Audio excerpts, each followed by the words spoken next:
First శాంతనుడు సత్యవతిని చూసిన వెంటనే వాళ్ళ నాన్న దాసరాజుతో మాట్లాడటానికి వెళ్ళాడనమాట. అప్పుడు దాసరాజు చాలా ఆనందంతో మీలాంటి వీరుడు అడిగితే అంతకంటేనా అని ఆనందంగా చెప్పి కానీ ఒక కండిషన్ అని అన్నాడు.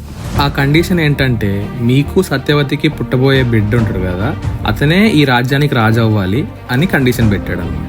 అయితే అప్పటికే యువరాజు అయి ఉన్న దేవరతుడి గురించి గుర్తొచ్చి శాంతనుడు బాధతో హస్తినాపురానికి తిరిగి వచ్చాడు.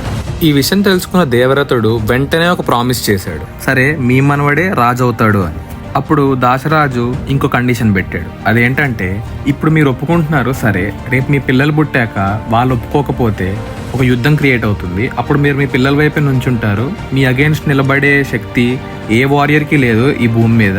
అప్పుడు మళ్ళీ నా మనవాళ్ళు ఇబ్బంది పడతారు అని ఒక కండిషన్ పెట్టాడు. అప్పుడు దేవవ్రతుడు ఒక పెద్ద ఒట్టేశాడు. అదేంటంటే ఇవాల్టి నుంచి నేను బ్రహ్మచారిని, అసలు పెళ్ళే చేసుకోను అని ఒక పెద్ద ప్రామిస్ చేశాడు అనమాట.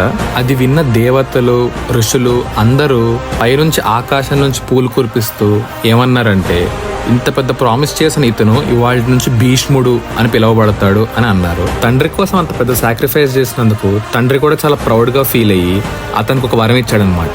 అదేంటంటే ఇచ్ఛామృత్యు. అంటే అతను ఎప్పుడు కోరుకుంటే అప్పుడు చావగలడు, ఎవరైనా చంపితే చావడు. అలా మొత్తానికి భీష్ముడు సత్యవతికి శాంతనుకి పెళ్లి చేశాడు.